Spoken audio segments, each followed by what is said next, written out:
I hate this volume. I hate this volume so much. F tier volume right here. Happy Mushoku Mondays, everybody. Welcome back to yet another trek through Mushoku Tensei Jobless Reincarnation novel series 1, volume 20, chapter 9. And yes, it done. Another one bites the dust. Man, we're down to like, what, the last 6 volumes. It's Mushoku Mondays is almost about to be over. But anyways, yes, welcome back to the premiere, guys. Hey, chat. Hope you guys doing well. Everybody was super bad last week. Bad chat. I don't know. Sometimes it just comes to a point where I just can't even read the chat anymore. Bad chatters. Mods are doing a good job, though. Definitely mad respects to the mods. Everybody, please give a shout out to Adrian and Earthly for their great work keeping the chat clean for me so I can actually participate in the premiere. But it comes with new people popping in. Let's face it, last week's thumbnail was super spicy. I found a good AI art and cleaned it up really good, and it baited people in.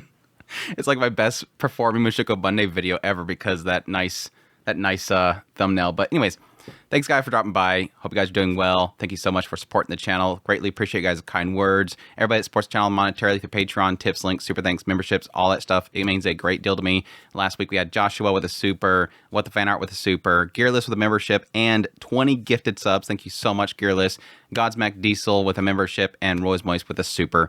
Thank you guys so much. It means a great deal to me. But yes, with that said, let's just dive into it. I didn't really pre-figure out what my tier list was going to be. I might do it next week. We'll see if I have time at the end of this one to just figure it out, but we'll see. But for now, let's jump into Chapter 9, Headquarters of the Mills Church. The meeting with Claire was wasted, and Rudius returned to Cliff's place in low spirits. The sight when Rudius opened the door knocked the wind out of him. Cliff was holding a woman in her arms. The woman had a humble air around her, petite, freckled, and had short brown hair. She was slender overall, but there was a softness about her, like she never had a worry in her life, and it made her sweet. She looked similar to Ellenlise, yet different. If Ellenlise was a cat in heat, this girl was a spayed dog. But what really got Rudius is that he didn't know who she was. It wasn't Ellenlise. He's cheating on Ellenlise. I knew this wasn't going to be the case. Come on. I figured the assumption when they first walked in there was like, it's probably going to be like I don't know, maybe a cousin or something like that. I don't think they ever implied a sister or anything like that. I think he's just strictly the only one that was adopted, but it was mostly going to be somebody that was like a sister to him. After all the lectures Cliff gave him, he'd really leave Ellenlise behind for this? What of Ellenlise's heart? She may be a horn dog, but she's the mother of his child. The House of Latria let Rudius down. So if Cliff wasn't going to be who he thought he was, Rudius wouldn't know what to believe in. It's like, this is my last staple of like security and stability right here, and he failed me. Oh, Rudius, good timing. Could you get a box from the top of the shelf? We're not tall enough to reach it, even with a step stool. Oh, sure. Cliff untangled himself from the girl at some point. Apparently he had caught her when she nearly fell off a step stool. Rudius jumped into conclusions, as always. It was a funny bit. Wendy, are your ankles all right? Yes, I'm fine, thank you. I'm for some reason giving her a list. While Rudius brought the box down and dusted it off, the two of them carried on a boring, normal conversation. Sorry about that. I think this is it. Yep, it is. Thank goodness. Now I'll be all right for tomorrow. Cliff took out what looked like an iron-on patch from the box. It was the emblem of the Mills Church. Perhaps he needed it for work. Anyways, Rudius, what brings you here? Were you not going to stay the night at the Latria home? Yeah, about that. Listen to this. Rudius let his fury take the wheel, and he gave Cliff a rundown of the events. Rudius was a bit calmer, but he could still barely contain his anger. The thought of it all pissed him off again. Cliff's face hardened as he listened. He was a saint amongst saints, so Rudius was certain that he'd have his back. True. The nobles of Millis have a tradition in which the parents decide the children's marriage partners, and there was even some people who say that bearing a child is what makes a woman a woman. But even I find it questionable to marry off someone that can't speak for themselves. I know, right? It was inhumane, downright monstrous. Rudius considered himself hard to shock, but even he couldn't overlook that. He couldn't believe that person was Zenith's mother. Where is God in any of this? Where is God in any of this? What does that even mean? There's so many what the heck 7 Seas moments in this one. Where is God in any of this? Where is God in any of this? 7 Seas, dude. Seriously. I'm going to mark the spot again because there's so many spots. I'm assuming it's just supposed to be, where is God in any of this? That's right. She was in the magic city of Soraya. Of course. Perhaps we should consider Madame Claire might be in shock, given what happened to her daughter. And so suddenly, imagine if it would happen to your own child. You could understand, no? No, the moment I read that, I'm like, no, I can't. I can't. Rudius tries to put it into a scenario, but I'm like, no, I wouldn't. No. I mean, the shock value of it, not really. I mean, but I'll admit that typically, in most cases like this, I'm pretty good at trying to step back and calm my mind and think of a situation. Like, I mean, the other moments that I found out what happened to my dad, it was like, yeah, it literally, my entire life shifted. It's one of those sucky things. Like when something traumatic happens, you get a phone call about, somebody's in the hospital, they got in a car wreck, something like that. I'm pretty good at being able to kind of go, okay, the initial shock, yeah. But very quickly, I managed to kind of almost separate myself from my body. If it's the best way I can explain it, separate myself from my emotions and kind of think about a situation. Either way, it sucks because, yeah, the things that kind of get swamped up in your mind is, okay, everything that I had planned for years on ahead just came to a halt. Again, the phone call of my dad when he got the situation when he was kind of confirmed where he was at, it was like one of those moments of like, everything I had planned goes to crap. All these plans that I had to go here, do this, I want to do this, take this vacation, I have plans for this, trash. It's all reset. Now I got to start thinking about who's going to be there every single day with him, who's going to take what schedule. We got to have somebody at the house at all times. Like suddenly everything shifts. So I guess I can see where Cliff's going with this because I do know people that didn't take it as well as I did. So all I can really do is go based on what I seen them do. And I can sort of see that. But going to this conclusion, it sounded like, I would argue Claire's mention and statements in that room sound premeditated. And again, it goes to my theory that I was having about Claire possibly having been tipped on what's going on here and not necessarily having anything to do with his letter, but that obviously gets confirmed later on, which we'll get into in a minute. Or at least Rudius is going that direction too.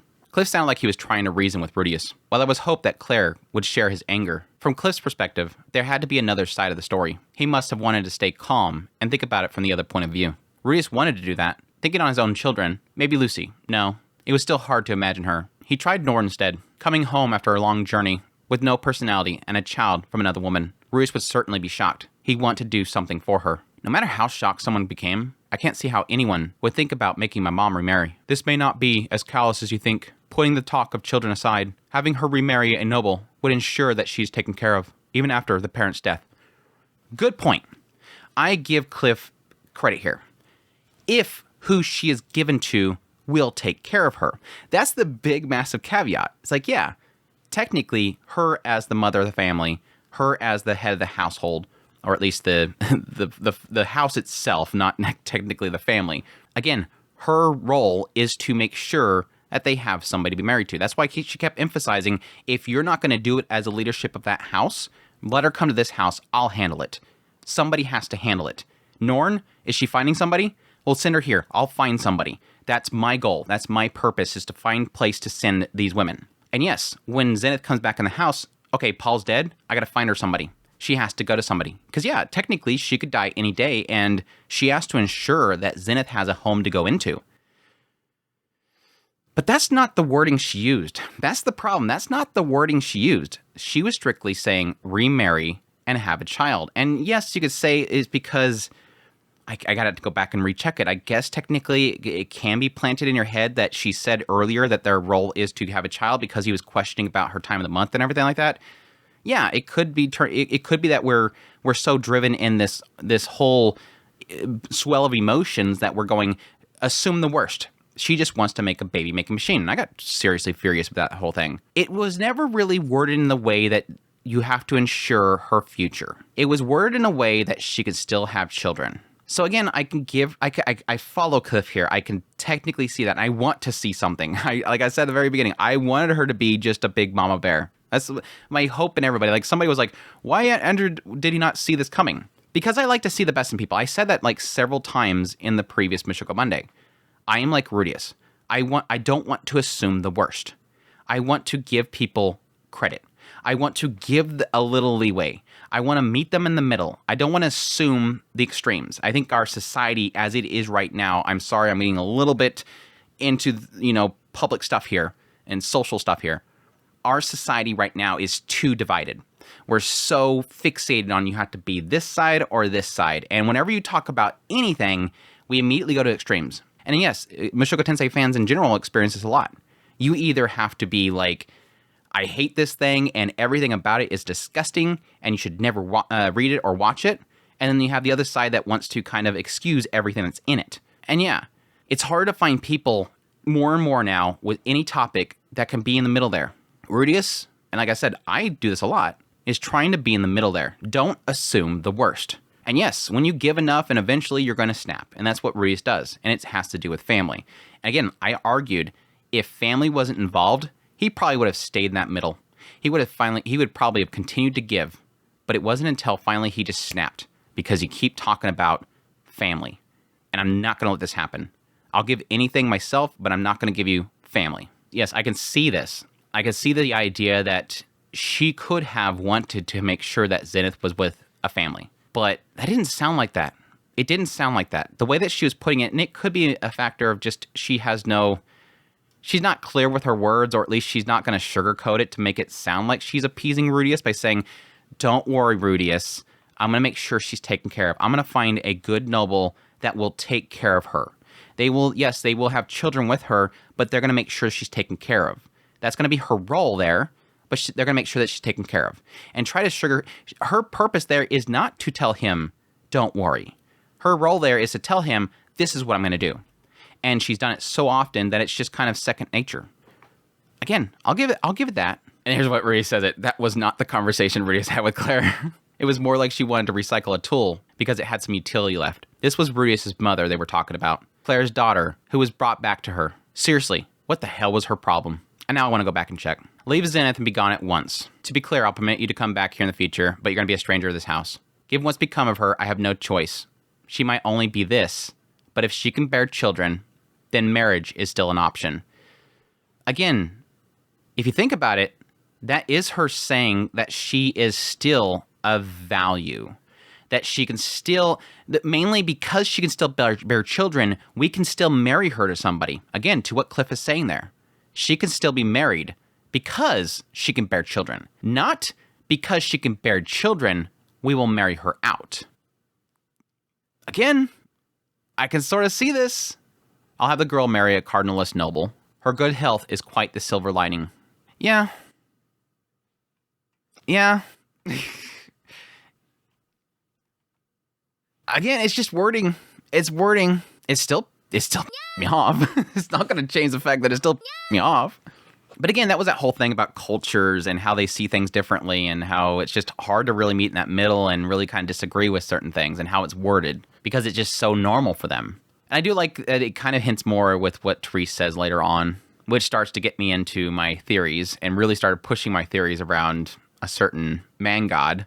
The conversation with Therese definitely pushed me towards a man god situation, even before Rudy started saying something about it. He could remember Claire's face when he went ballistic. Even when the shockwaves from his stone cannon sent her guards flying down the halls, she was cold, as though she couldn't understand why this boar was wrecking the place over nothing. To be fair, Rudy saw his memories through his own filter. Claire could have been taken aback, her face simply frozen in fear. But that didn't change the words that came out of her mouth beforehand. Still, I understand the situation you're in. You're free to use my house as you wish. Thank you very much, Cliff. This is the papal territory. Even if the House of Latria wishes to make a move, they won't be able to touch you here. That's a flag right there. I should have seen that coming from a mile away. It's a flag right there. I mean, it makes sense. Like, why is this area going to suddenly... I mean, yeah, they never mentioned it, but they probably have guards walking around. But still, it's like, what makes this area so defended? Cliff's assurance made Rudius realize that he hadn't actually considered the possibility of retaliation.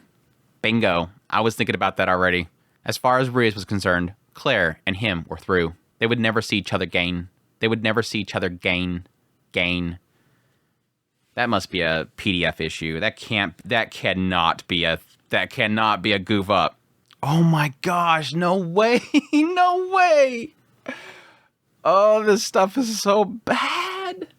Jiminy criminy, dude. That's just bad. We would never see one another gain. That technically makes sense. They'll never see each other gain.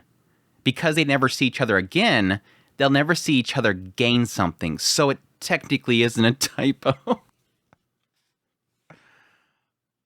I'm so done with this crap, dude. I'm so done with this crap. 7 Cs, you're not even trying anymore. Like, outsource the proofreading. Outsource it. Find select people that signed NDAs and they read it. And you can put them in clips, you can put them in segments or something like that so they can't leak out the whole thing. Come on, seriously, dude. I mean, there's tons of fans that have already read the whole thing And it's not like giving them the translation, they're going to leak it out or anything like that. And when it releases, they're going to leak it out anyways. So just find some people to proofread the crap. They would never see each other again. But the House of Latria might have their own ideas. They might try to get Zenith back. I'd totally seen that. If that were the situation, they needed to get Zenith to Shariah. I was thinking the same thing. It's like, it's not that long of a trip. What was it, like a week? Just take her home. It would be a shame if your mother had to turn right around just after arriving in her hometown. This was Zenith's hometown. Rudius was sure that she would prefer to stay a little longer. If he could make time for it, he would love to take her around to see the sights. But still, Zenith needs to be taken care of while you're out. Cliff turned to the new girl. She might be a bit of a klutz, but you can trust her.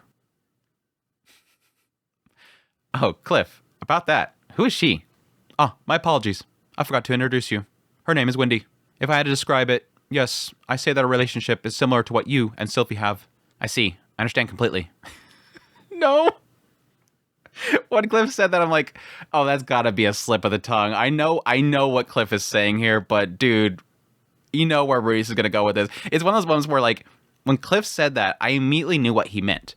But I immediately, at the same time, knew where Rudius was gonna take it. Because again, whenever Rudius thinks about his wives, all he thinks about is banging. Same relationship as Rudius and Sylphie's. The mystery was solved. Don't worry, I won't rat you out to Ellenlise. No, wait, hold on. Don't jump to conclusions. It's not like that. Cliff hurriedly explained what he meant, while Cliff was handling paperwork at the church headquarters. He was also setting up his household. One of the things he apparently needed was a helper, which brought Cliff to the orphanage where he used to live at. As part of the orphanage job training program, it taught its children to cook and perform housework, so Cliff recruited one from there. Wendy here is the oldest child there. She's almost at the age where she'll have to leave the orphanage. That wasn't the reason I chose her, per se, but for now, she'll be commuting here to help with the house. Doing housework here will give her real work experience too. So she was more or less hired as an intern, working at the home of the Pope's grandson. It was sure to impress future employers.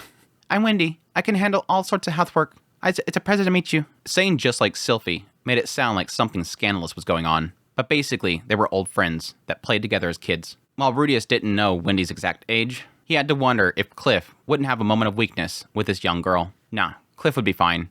It wasn't like he was Rudius or anything. Anyways, storming out of the Latria home was a huge wrench in his works. At this point, it might be best to stop to take Zenith home before continuing. But after Claire's objectivation of Zenith made Rudius flip his lid so bad, he wanted to at least give Zenith a nice walk around the city. Was he being careless? Perhaps he should wait for Cliff to establish himself first. Then they could team up and knock out the House of Latria down to several pegs. And then they could take all the risks like that. True, there was no guarantee that things would go smoothly. Aisha, what do you think? Huh? Do you think we should take Mom back home and come back? Or do you think we should stay here at this house for a while and let her sightsee around the city when we have time? Aisha thought, but not after long, she turned to Cliff. I feel so bad about later on because of this. Again, because it's like he's putting the decision on her. Is this house really a safe place? Yes, it may be small, but the Latrias won't be able to touch us here. Not without causing quite a stir. There's the thing, that was when he said that, I'm like, okay, so it's safe, but they could still do something. It's just they're going to cause a stir, but is it going to matter afterwards? Now, again, causing quite a stir over Zenith, that's the question mark there. It's like, would she be worth it? What are the chances that Latria would make a move, knowing full well what the consequences were? Slim to none, I would assume. The house has their own reputation at stake. Reputation? Reese thought. Given how much the lineage mattered to that old woman, she'd definitely take that into account. She may be stubborn and rotten to the core, but she wasn't an idiot. I would argue she's an idiot. I would argue otherwise. I think it'll be fine. Aisha concluded and unfolded her arms. It's just a hunch, but I don't think that person sees much value in Mother Zenith. After what happened to her, I think Aisha had a point. The Latrias surely weren't going to have much use for Zenith as a key part of their plan. Cliff said as much earlier. Remarrying someone who couldn't even speak might have fit into the nation's values, but it would raise eyebrows. And considering the partners would be forced upon each other, it was hard to imagine the bonds of their matrimony would be terribly strong. Yeah, that's the sad part. That's the sad part of forced marriages and stuff like that. There's no connection there. Maybe she wanted to make good on her investment in the Fatoan Search and Rescue Squad. But if so, she can bill Rudius, give him a number, and he'd pay her back to go away. This wasn't even in my mind. I mean, it could have been a large sum of money, something they had to take loans out and whatnot for, and maybe technically marrying Zenith off to somebody could clear that. But I don't know. I guess, to be sure, the fact that she was, and this is something that I technically had sort of, not forgotten, but it kind of went to way back in my mind, that is a good point that she did want to assist in finding Zenith. And yes, that could be her investing in Zenith in a way that she could be a child that she can give out. There's a possibility Claire can't have children anymore, and so Zenith is the last one. She could have been doing it just to get rid of the constant people coming to her door, which I doubt that, saying that they know Zenith or whatever. But it is a good point to keep in mind that she was helping with the search and rescue squad. It was safe to say they had absolutely no emotional bond. If it were, then there was no way that she would treat Zenith like a thing. I think today taught them that they ought to be afraid of you, big brother. They didn't send anyone to chase after us either. I don't think they're very attached to Mother Zenith. It was true. They took their time coming back, and nobody came after them. Claire could have easily reported him and had soldiers go after him. But Rudius didn't know if she feared him or stopped caring. But she knew the rapport that Rudius had with Cliff, while he had no clue where she got that info from. The fact remained that given what happened, it wouldn't have been easy to guess that this home would be his hideout. Yet, she left him alone. This is where I started building up my theory on it. Because, again, I did technically... I don't remember exactly what I said back there when they first got the letter, where I was like, this is very convenient. I was talking about with the letter, it seemed convenient, the idea that, okay, you know, Cliff is going home, but Rudius is not coming with him. And I thought this was basically the man god doing something to get Rudius to come there. I think that was what I was basically... I don't remember if I said anything else in that other than that. But it's a good point. One of the massive question marks that I had the entire time that Rudius was talking to Claire was she didn't know a lot of things. She didn't know a lot of things that she should know. Things that are very public, things that are very world-changing, like the whole situation with Ariel. She didn't know about anything like that. She didn't know about any of that.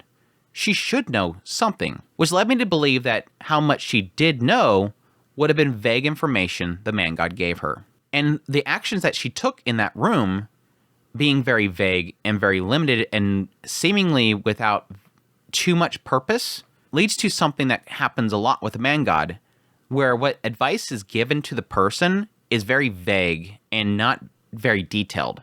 So it makes sense that she wouldn't know too much was going on with Rudius, but know just a little bit about, this is what I need to do. Simply send Rudius a letter and get your daughter back. And that was it. And that would explain why she has very little information. Like I said back then, it could be as simple as Claire was told to get Zenith back, and that's it. And thus, it's not as if she has some grand purpose in the whole thing, besides getting Rudius to come to Millis. I think it'd be one thing if there was a place they could do something about, but we're under protection in enemy territory. I think we'll be fine. I see. It was high risk, low reward. It was hard to imagine they'd try to take Zenith back by force. Aisha really thought this through. In that case, Rudius, I'll be meeting my grandfather tomorrow, so would you care to come along? Causing trouble with the Hostility Latria will surely make your future endeavors in this country more difficult. I'm sure you want connections, no? Are you sure? Of course. It depends on you whether you gain my grandfather's backing. I'll introduce you, but I won't do more. Oh, of course. Cliff refused his assistance, and Rudius had no intentions of providing it directly. He wasn't sure how much he'd be willing to acknowledge him professionally, but Rudius assumed that introducing people to enlist them as allies was an intervention Cliff didn't want him to make. It seemed that Cliff was willing to swallow his pride and introduce him anyways. Helping Zenith was important, but Rudius also had to make progress in the mercenary band. Having Pope's backing would work towards both goals. He didn't exactly need the Pope to personally provide Zenith protection. Just having a connection would make it harder for Claire to interfere. It's true. That's true. At least having the grandfather acknowledge the existence of Zenith, I think, is enough. Because then if something happens to Zenith and somebody speaks up, nobody knows who Zenith is. Well, they do, but not like in the grand scale of things. It'd be an honor. Rudius bowed his head to Cliff. In the end, he had other things to do in Millis, so he had to buck up and get back to it. And there starts the mistake. The next day, after breakfast, Rudius headed to the church headquarters. He left Aisha and Zenith at home. The church headquarters being a gold-colored building with a giant onion on top. It was hard to miss, and it was tacky. But a trashy home didn't necessarily reflect on its residents. After all, this was the headquarters of the Millis Church. It was basically filled with upgraded cliffs fresh off the production line.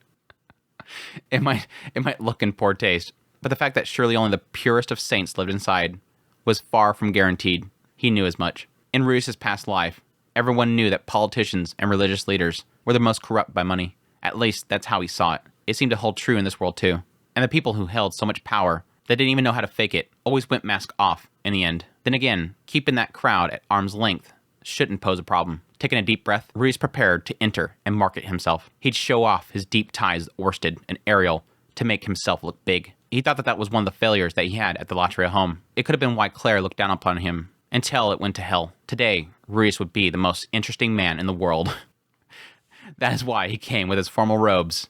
It was what he wore when he meant business. He was the right hand of the dragon god, Rias Grey Rat. My apologies, but I can't allow anyone who doesn't have a permit inside. Rias didn't even make it to the front door. Sob.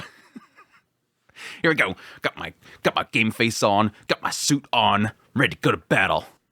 I didn't make it to the front door, damn it. Huh? Is my interest permit not enough? I could have sworn that companions to be able to enter with one. The rule has always been one person per permit. Now that I'm reading this again, that's like, what? Cliff says, I could have sworn the companions were able to enter with one.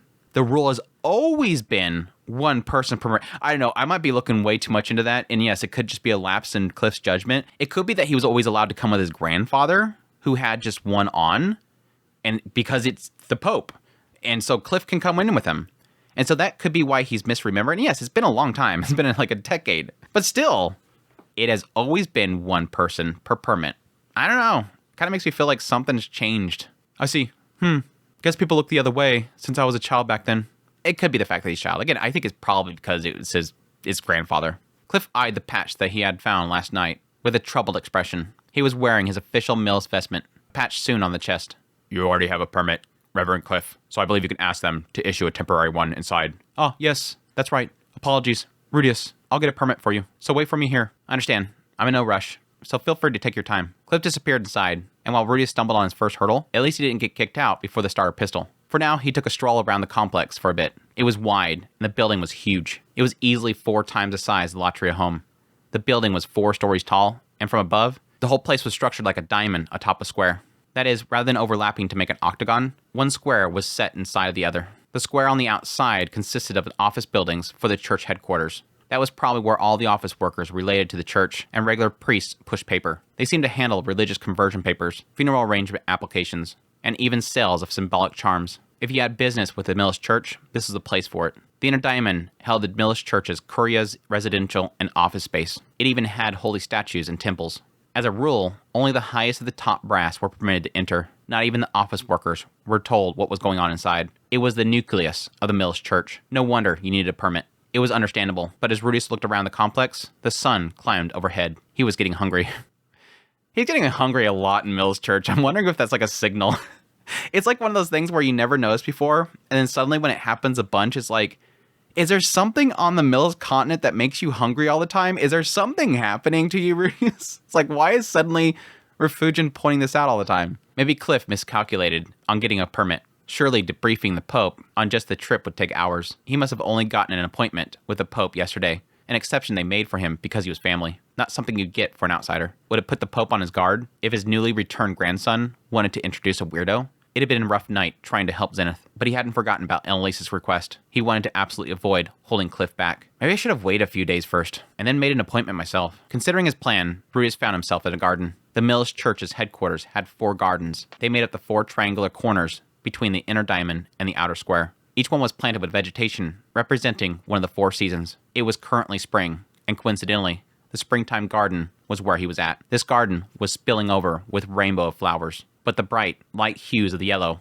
white, and pink dominated. Taking it all in, Rudius recalled walking around with a plant encyclopedia in hand, looking up each name, but he didn't know a thing about the plants in Milshan. Actually, no. He'd seen the pink flowers before. Its name was similar to sakura, like the cherry blossoms, so it stuck out to him. He felt like he heard someone say the name recently. Look, the Sarak trees are abloom. Yes, that was it. They were trees that grew in the mountains, in the northern lands of the Ashra Kingdom. They had pink flowers at the tips of the branches that bloomed in spring. They were known as the trees that called for spring over there. Their lumber had a particular fragrance that made them popular amongst the nobles too. But they grew only in the mountains, so they were expensive. Currently, the Ashram royal family oversaw cultivation of Sarak trees, sometimes even exporting them to other nations. Or so Ariel told them the last time they went to Ashra Kingdom. Yes, they're beautiful indeed. The Sarak blooms suit you very well. Blessed one. Did you know that the Sarak trees were a gift from the Ashra Kingdom when the current Pope ascended to the throne? Oh, blessed one. How pure you are. Rudius heard some voices that made his skin crawl. Out of curiosity, he turned towards the source. Come, look. It's as though we're in a rain of Sarak petals. Ah, the sight of the blessed one standing tall amidst the descending petals. It's almost ethereal. How beautiful. There Rudius saw an idol and her otaku. The woman wore a frilly, almost princess-like dress as she held her palms upward and spun beneath the gently flittering flower petals. Rias could almost call her a young girl, except she was probably 20 years old. Her face was on the refined beauty side, but also a bit plump. Wendy looked soft despite having dainty arms and legs, but this girl's upper arms and thighs were a little plump. Both were unhealthy, but Wendy seemed lacking calories. This woman seemed to be lacking exercise. The blessed child apparently got a little plumpy. I mean, she was kind of a little plumpy back there, but yeah, it was like she got a little plumpy.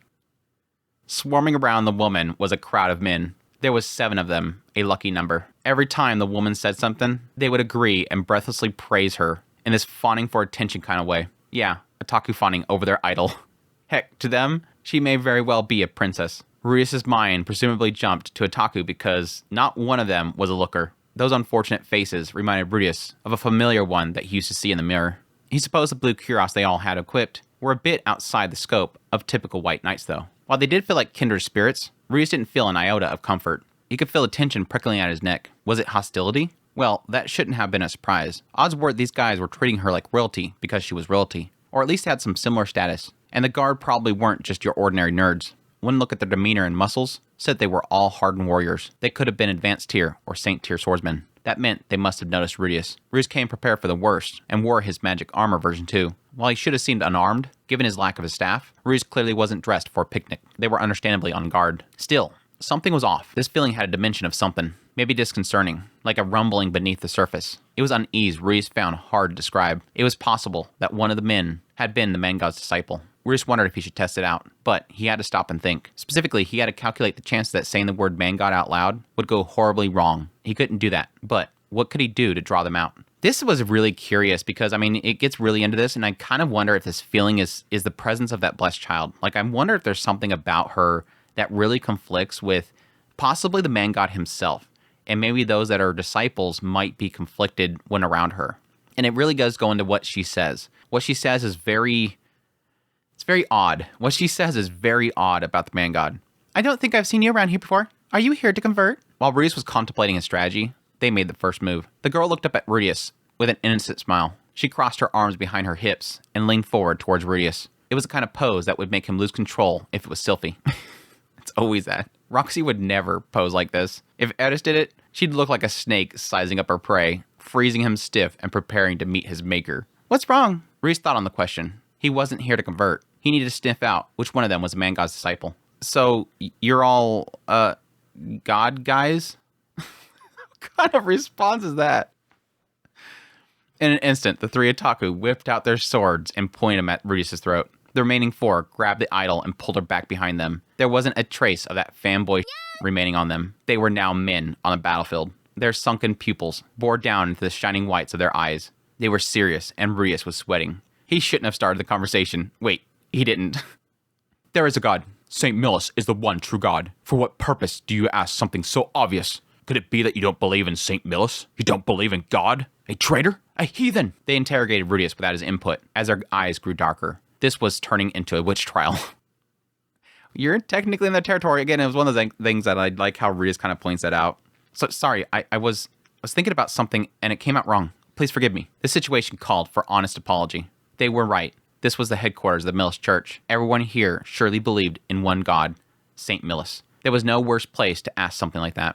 Rias understood. He came off as cynical, suspicious, and therefore suspect. Grave, what do we do? Dust, you give the call. All right, we kill him. He's probably a heathen. He seems unusually calm, too. And even if he is a believer, putting such bizarre thoughts into the blessed one's head is a crime in itself. Got it. We kill him. Good idea. I like that. He says he's probably a heathen. It's like, that's enough. It's like 1% chance, dead. We're definitely going to the Temple Knight territories right here. There ain't no question this is the Temple Knights. Whoa, wait a second. Let's all calm down. Maybe let me explain myself. It would make Cliff look bad if a fight broke out here. And Rias didn't want to ruin such a beautiful garden. Who would want to see the Sarak trees torn out by the root? There was nothing in it for either of them, so they needed to talk it out. Rias was thinking peace, but his attitude had already switched. He activated his demon eye of foresight the moment they turned their blades on him, and was pouring his mana into his magic armor. He wanted to avoid violence, but if an apology didn't cut it, he didn't want to hold back. After yesterday, they caught him in a bad mood. I like this, and this is proof that Rias has been through a lot of stuff, which is sadly something that we kind of miss with that progress, and I kind of hate that. Is that yes, at some point when he first starts working for Orsted, it like just goes through like this whole like montage of like Yeah, he went out for a bunch of missions and fought a bunch of people and did all this stuff, and then snap at a finger, and suddenly he's more experienced. And that kind of sucks because we don't get to see him grow to this point.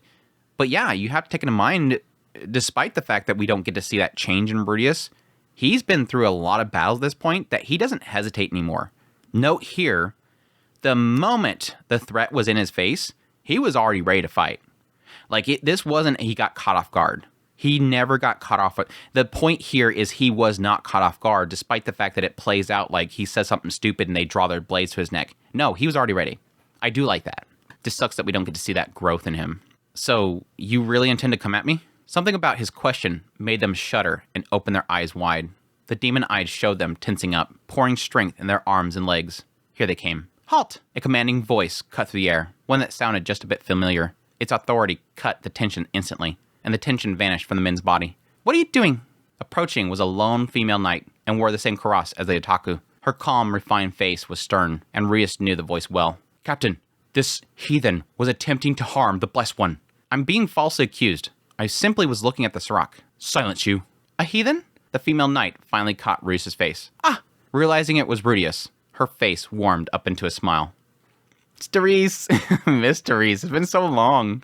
Surprising that she's already working for the Blessed Child again. Rudius, my little Rudius, is that you? Wow, it's been so long.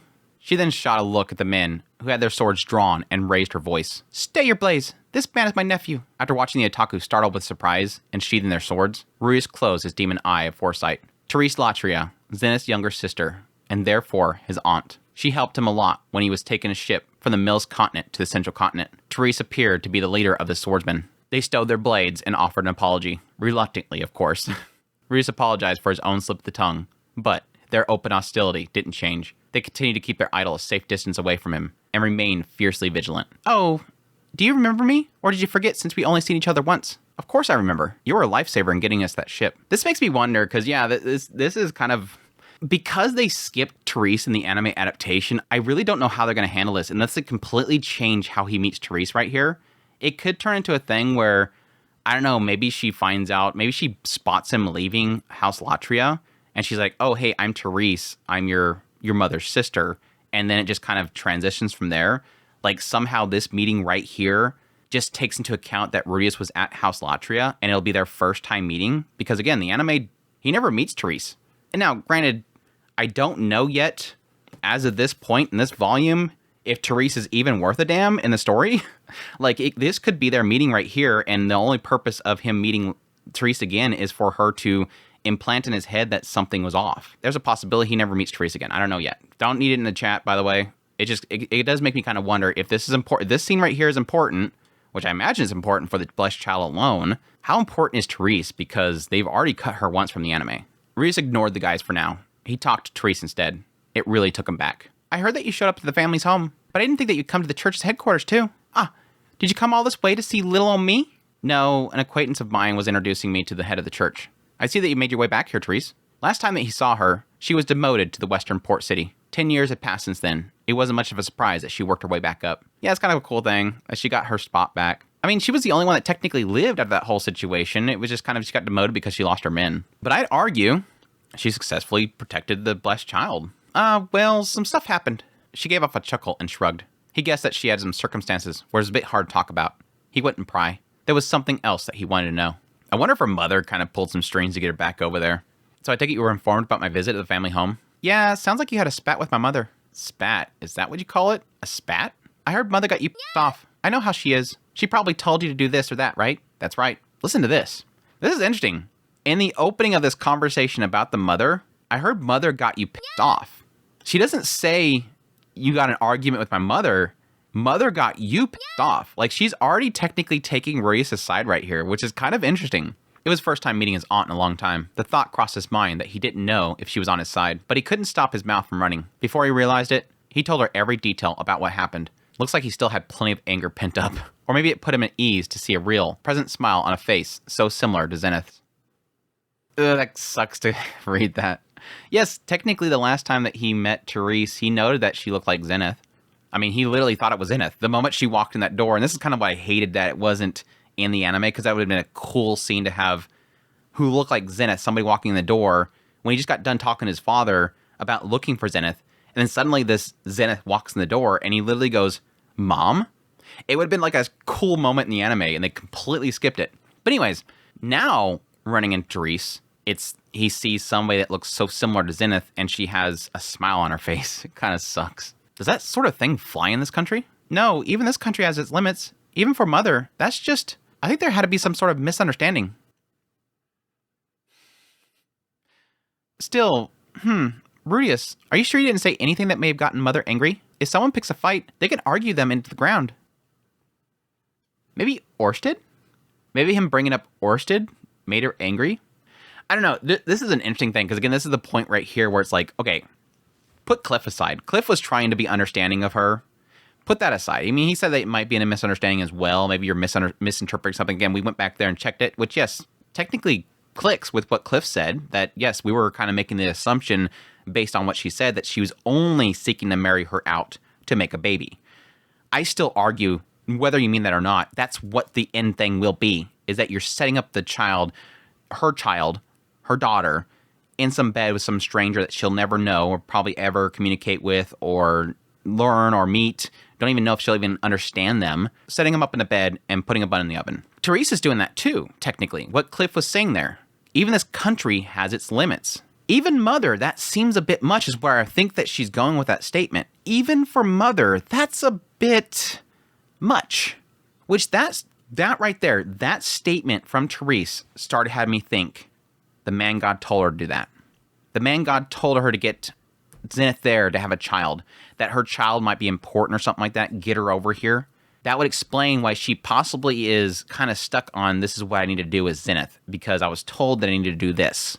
Now again, Rudius telling her what happened, he is telling her his side, and thus it doesn't sound like her mother, because Rudius blanked out and got angry, and he kind of got tunnel vision to what she was saying. Even when we read that segment, that chapter, what we read there was Rudius' perspective. And he even admits there that a lot of he blacks out, and he picks up on certain things that she says. She could have been trying to explain her situation and explain that that wasn't her intention to make him believe that there's other things, again, like what Cliff said. Maybe Therese was trying to explain to him, I want to find her a place where she will survive and live on and be safe when I am gone. And Rudius may have never listened to any of that. He just focused on, she has the faculties of producing a baby. She's going to make a baby. I want to give her, I want it to be right. I want it to be right. And Therese kind of is opening that door. Again, Therese isn't picking sides here. From the beginning, she said, Mother said something to you off. She's admitting Mom does that. But still, she's saying that's a bit much. Like, even she's saying that her mother's not that bad. It's interesting. I wondered that myself. I was trying to avoid saying anything upsetting, so I put up with a lot of what she said. Therese crossed her arms sternly and grumbled under her breath, as she thought. It hadn't felt like Claire picked a fight yesterday. To Rudius, it seemed like it was her plan from the start. Again, she was told to do that. Well, I'll ask about the details the next time I'm there. Mother could be stubborn, overbearing, and bossy, but she's not an evil person at heart. I bet there was some sort of misunderstanding. Again, Therese knows her more than anybody that we've talked to yet. She knows something's going on. Or again, that Rudius is just kind of tunnel vision as to what he's seen there. Therese reached her conclusion in seconds. Even if there was some misunderstanding, Rudius knew how angry he got. He didn't want to ask her to help patch things up. It had been a long time since someone made him cut him off entirely. But if there was a misunderstanding, and if she apologized in good faith, he'd apologize for wrecking the house. That's it, though. I'm just going to apologize for the house. Wow, though, Rudius, you gotten big. Wait, you're not supposed to tell a man that he's gotten big. You're about 20 now, right? She was considerate enough to change the subject. Rudius didn't want to talk about the Claire all day. Yes, I'm about 22 years old. Wow, really now? Guess that was a whole 10 years ago, huh? That reminds me. What about Miss Edis? Is she doing all right? I remember her being a handful back in the day. Therese got excited as a child. Where did that refined look go? She talked about Edis. She loves Edis. One of those moments where I kind of hate that Edis is not there. That would have been so cool for them to meet each other again. Her expression when she got serious almost reminded Rudius of Claire. Wait, he didn't want to talk about that. Edis is doing well. She gave birth to her first child this past year. Child. I see. You two got married? Congratulations. Thank you very much. Is she here as well? No, she's staying at home in Shiraya. Someone has to take care of the baby after all. I see. Well, there might be some bumps on the road in life. but I'm sure the two of you can work together to make it over them. Just two?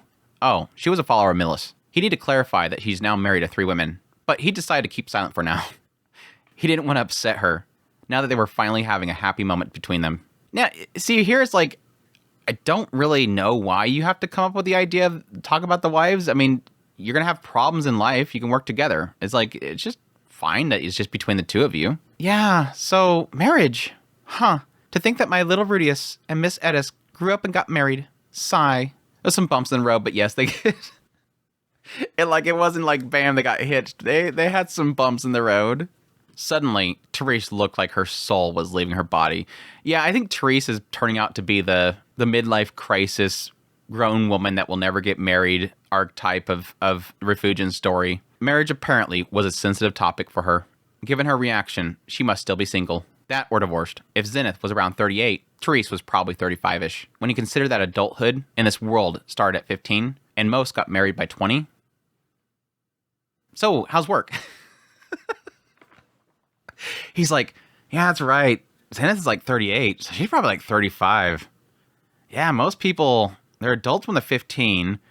They get married by 20. So how's work? Just change the subject. Oh, well, some stuff happened since the last time we saw each other, but I'm back to protecting the blessed child.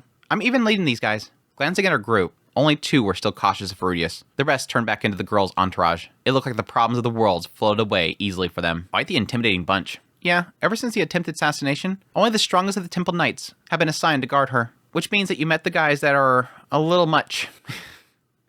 Yeah, that's what she was talking about way back there. They're a bit much.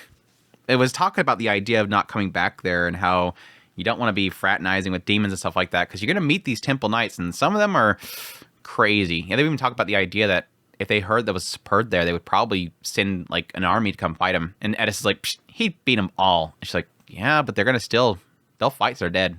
Therese had obviously described the Temple Knights as a bunch of fanatics, so that's probably what she meant by much. They did jump straight to lethal force after a slip of the tongue after all. They were as fast as Orsid when he first met them. Makes me kind of wonder what their rank is, like how high in swordsmanship they are. Well, they might be a little attached to the scripture, but they're not a bad bunch. That was scary. Rudius could understand believing in God, but you couldn't believe it to the point where you got tunnel visioned. Wasn't their God supposed to be forgiving? Just then, a voice came out from behind. That's what I really wonder that.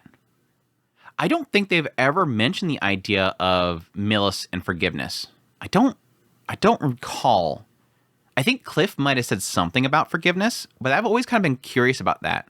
Because yes, very quickly you can kind of start believing in certain religions. I mean, Christianity is one of them, and the idea of, yes, you say I'm sorry and you're forgiven. Like there's a path of redemption, basically. And most religions kind of have that because if you want to bring people into your religion, you have to have some way of showing them that it's okay that you weren't part of the religion beforehand. But I don't know that they've ever mentioned that about Millis. I have to go back and check. Pardon, Therese, may I join your conversation? The idol was peering at them.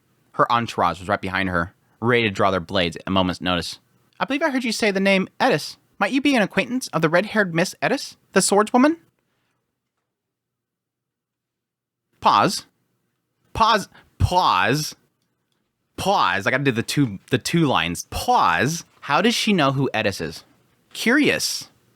Unless, I don't think Edis slipped out Edis. But when Edis saved them, she called herself Regerd. She called herself after Regerd. And at the time, from Therese's perspective, she thought that she was just trying to basically say, I don't want a reward. I don't want to be involved any further. But she didn't call herself Edis. She called herself Dead End. She was trying to give credit to Dead End. She was trying to help his name. I don't think she even introduced herself as Edis. I'd have to go back and check. But yeah, I'm pretty sure she never mentioned the name Edis. Now, what happened is later on, when Therese met up with Rudius way over at the port, that's when she met Edis again, and they talked, and she would have learned Edis's name then. Now, there's a chance that when Therese came back and made her way back to protecting the blessed child, at that point, she told the blessed child what her real name was. So she could know through Therese. But right here, going, I heard Edis, the one that saved me, jumping in there, unless Therese told her she shouldn't know her name. So this was the blessed child. Therese didn't know what her real name was at this point. She sounded pretty joyful. So maybe nurse? What? Nurse? He wanted to ask her name, but he felt he needed to introduce himself first. Still, Claire called him Tawdry for introducing himself first, but it was simply warrior's etiquette. My apologies. I'm Rhys Greyrat, a servant of the Dragon God Orsted. Sword King Edis Greyrat is my wife. The words Dragon God and Sword King immediately put her entourage at a greater alert. The fact that they reacted to Dragon God made Rhys feel a disciple was there. Then again, it was all 7 who reacted, so who could say? Oh my, so you are! I owe a great deal to Miss Edis, as she saved my life 10 years ago. Rhys thought 10 years ago, meaning when they came to Milshin. He seemed to recall Edis telling him about that. She said she went out to hunt goblins, but came back, having disposed of some assassins. Well, yeah, I mean, Therese and you all talked about it. Like, when you went to the port, and Therese walked in there, you all sat together, and this was kind of sussed out. Is Miss Edis visiting here as well? No, I'm afraid she had to stay home and take care of her child. How unfortunate. With their idols sad, all the otakus sympathetically lowered their brows. It was kind of adorable. These guys were all in for their favorite girl. Still, she didn't give a name. Was he supposed to call her the Blessed One too? That's what I'm assuming, is that she might not even have a name. They may have discovered what she has, and they've just basically called her Blessed One. But if that's so, that would mean that, by extension, it was the Dragon God Orsted who saved me, no? Huh? Orsted didn't have anything to do with it, Rudius thought. Edis and Rudius didn't even know Orsted's name at the time. Then again, Rudius was Orsted's subordinate now, and Edis accepted to offer her aid. You could sort of make an argument that Edis was therefore Orsted's subordinate, which could mean that Orsted saved her. Nah, he didn't have to bother with a lie that could be found out so quickly. Dude called it. It's like, damn. I don't know if Rudius just completely foreseen that something was coming up. Good call. No, neither I nor Edis had any connection with Orsted at the time. But if you feel any desire to repay a debt, Blessed One, then I would be much obliged if you were to refrain from holding any hostility towards Orsted in the future. Said I have hostility to someone I've never met? Orsted possesses a curse with that effect. The idol looked deeply into Rudius' eyes after he said that. Seated within her round face was a pair of deep, rounded pupils. The colors of her eyes didn't seem different. It didn't look like she had a demon eye, but he felt it. Something was being done to him. What that something was, he wasn't sure. There was nothing binding his body, and nothing stilling his breath. All he could tell was that something was being done to him, nothing more. After a moment, the idol nodded. It seems you've been truthful. You can tell? I can, yes. I don't know if I made that call back then. I'm like 70 or 80% sure that I made that prediction back then, that her ability was going to have something to do with truth or mind reading. I had a feeling that was the case because they wanted her dead. She was special in some way. I think the other thought that I had, I think, was some sort of like insane healing.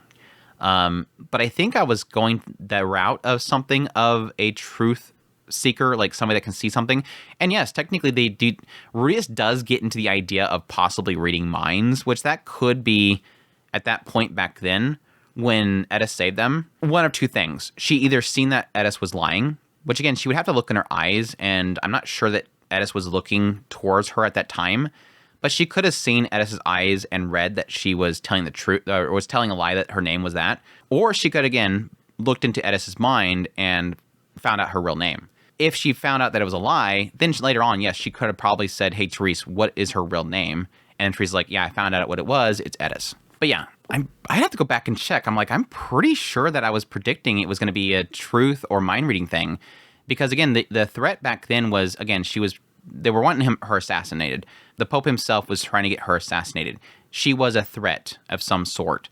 And I could see that being a case if she can tell who's telling the truth or lying in a cutthroat situation like the church and all this stuff is, yeah, that can be extremely powerful. And that could be a massive threat for deals being made and whatnot. You can tell? I can, yes. Looking to Therese and the entourage, none of them seemed to find this strange, meaning that was her power as a blessed child. The power to simply look into someone's eye and tell if they were lying. Or was it to read the other person's mind? Perhaps it was something else entirely. Is that your power? Yes, that's correct. An oddball third option here could be that she can control people, and Rudius felt like something was happening to him, but he doesn't recall what happened because she took control of him, sussed out the truth, and then let him go, and everybody's used to it because they know that she can do that. That's an oddball third option there, though. Rudius would love to ask the details, but her entourage were still eyeing him. It was probably safer to leave it unsaid, but should he? Orsted never said anything about this blessed child.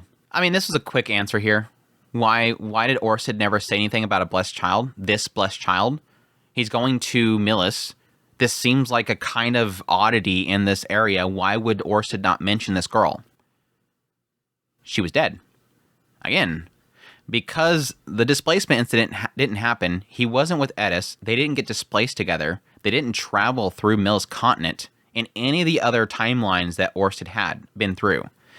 And thus, if everything else kind of play out the same way from the Millis Church anyways, in one of the previous timelines that Orsted was in, Edis would not be there to save her life. And there's a good chance that Therese and the Blessed Child died that day. Wow, that's something. Crap. He might have been too obvious about his ambivalence the moment he realized something had been done to him. There was nothing he could ask that wouldn't drive the entourage to attack, but it felt like he was missing a trick if he didn't learn something here. There was no guarantee that they'd meet again. Oh, for damn sure. A very special, unique character appears out of nowhere.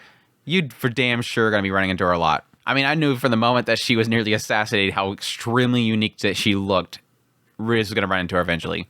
Blessed Child, may I ask a question that I'm aware might seem quite rude? Yes, by all means. Have you had any dreams lately in which someone who claims to be a god offers you a prophecy? No, not lately.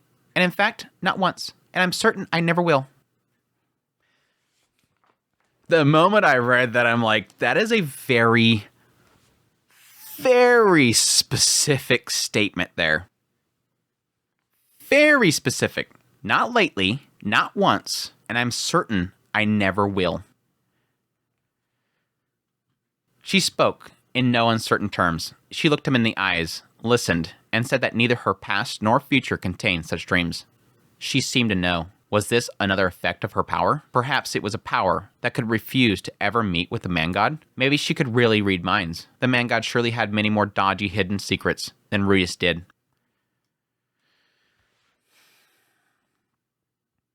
God, I'm so curious about this. Like this sticks out like a sore thumb to me. Now, I will admit, and this kind of goes against my Therese theory, I will admit that when Rudius first went through the Millis continent, I was very curious about the fact that he never ran into the man god while he was going through there. Like, he was traveling up to Sharon before he met the man god again. It was way back here to get information on how to get to the Millis continent, and then he never met with the man god again until he got close to Sharon. And I had the theory that there was something in the Millis continent that kind of blocks it. But then kind of going into the realm of something like the Dragon God, the ability that he has, like the whole bracelet that Rudius keeps in order to keep himself from being seen by the man god, concepts of possibly destiny being present in her mind. There's a lot of variables that do technically block the man god that she could be of knowledge of, or at least an understanding of. But I am curious that if she has some sort of understanding of the man god, that she wouldn't speak up about the man god. But being somebody who seems to be very much so an important asset of the church, for Rudius to ask if she ever had someone claiming to be God talking to her in her dreams, would she immediately decline as saying never will? That's almost like saying I would never get a dream from the god Millis or something like that. Unless there's something in the belief systems of the Millis church that you will never have a god show up in your dreams. Like there's no prophecies or something like that in the Millis faith. The idea of a saint showing up in your dreams or a burning bush or something like that, some prophecy, some sort of vision is not something the Millis church allows you to believe in. It's this book. He will never talk to you directly. The information is here, and this is what you only believe in. Because there is a lot of cases where you can see that somebody might have some sort of delusion and believe they've seen something and believe that's the word of God when it goes in counter to what the written word is saying, and thus people immediately discount or immediately discard. And they could have put those measures into play to say that no, if somebody claims they've seen a prophecy, for sure they're false prophets. But I think she would explain that. It really does feel like she herself feels that that would never happen. And there's got to be a reason why that's the case. Why she believes there's such a disconnect that she has from something that would be a god, or at least something that would give her a prophecy. Now, yes, Rudius immediately thinks it's because she possibly has some sort of power that tells her something of the future. Like she has the ability to see into the future. Now, that could play into the previous thing, that she knows what a lie is or what not because she can see the future. There's a possibility that upon looking into his eyes and saying, "You're not lying," she's seen into the future about how he would respond to her saying that it wasn't a lie. And that's how she's able to suss out if there's a lie or truth, is just by seeing their reaction before it happens, which is an odd. That's a stretch, I think. But anyways, I think my mind kind of goes more towards the idea that I think that she knows that she has some sort of disconnect, like a block about anything spiritual. And that could play into her own self-doubt that she is seen as something that needs to be gotten rid of by the church, and thus she feels like she is a stain upon the church. So this could be very personal. This could have nothing to do with power, but everything to do with how she is seen and how people are trying to have her killed from within the church. Thus, she believes that she is a stain upon the church itself. There's a lot of possibilities. Anyways, thank you very much. The tension lifted from Ruius' shoulders. For now, he knew that she wasn't an enemy, and that was enough. Or she might know Orsted. She may have met Orsted at some point, and maybe he gave her a bracelet or something like that. But I don't know. That's an oddity right there, too. For now, he knew that she wasn't an enemy, and that was enough. The blessed child might have lied to him just now, but he would choose to believe her. Now then, it's my turn to ask you. She looked giddy. Gah! Yes, ask away. If she could read minds, then there wouldn't be any need to ask at all. It looked like her power wasn't activated at all times. She had to look at someone's eyes and do something to activate it. If she didn't look at Ruius' eyes, maybe he was safe. Please, tell me about Miss Edis. Oh, sure. That was all. Well, if she was an enemy, and she had no relation to the man god, then he supposed he could trust her. Perhaps he'd include some shilling for their wonderful CEO, Orsted.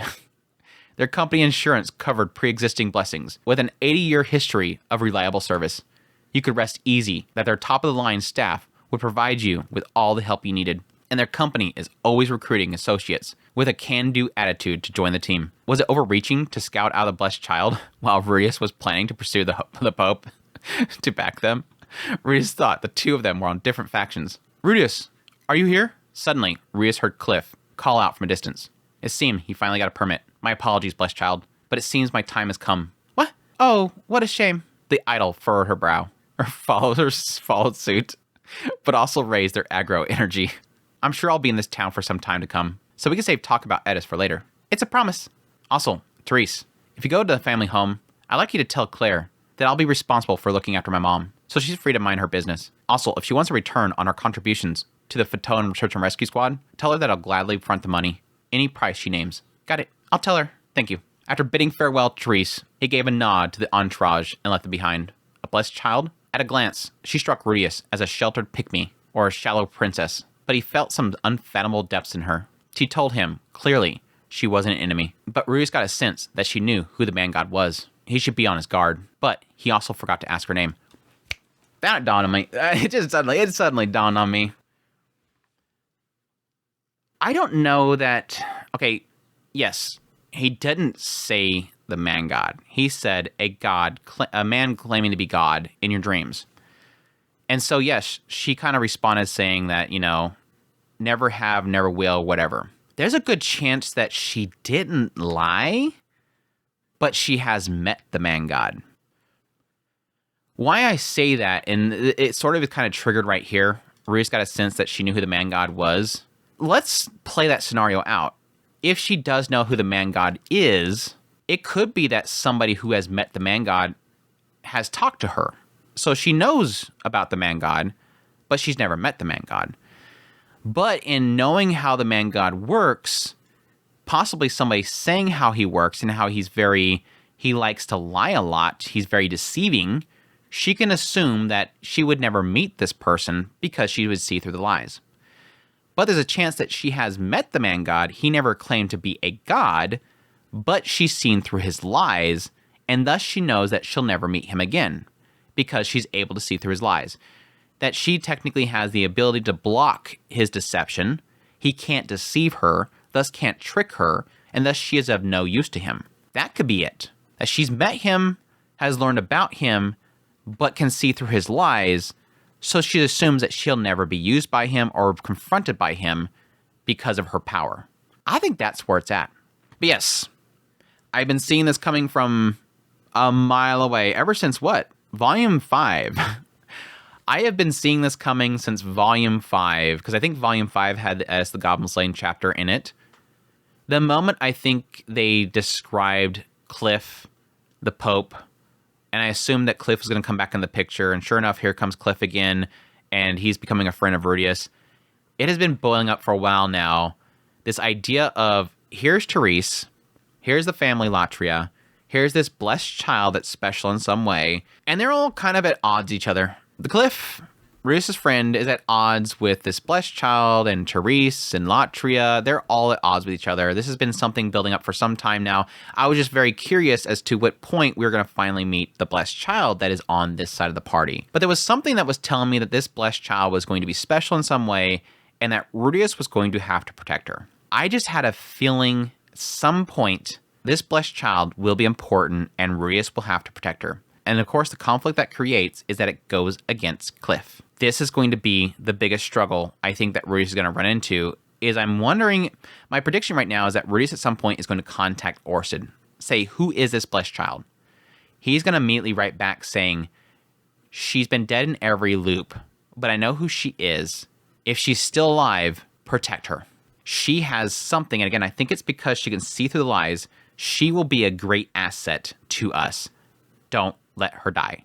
And it's probably going to turn one of those things where Rudius is going to be conflicted, and it's nice that here in a minute, he kind of doesn't really align himself up with the Pope, but he's going to be conflicting the idea that he's probably going to want to help Cliff, going to have to work against the Temple Knights and their faction, but at the same time is going to want to eventually at some point snatch her up and protect her. And I think it's going to probably come to a big, massive head at a later point, which Rudius is going to have to decide between Cliff and the Blessed Child.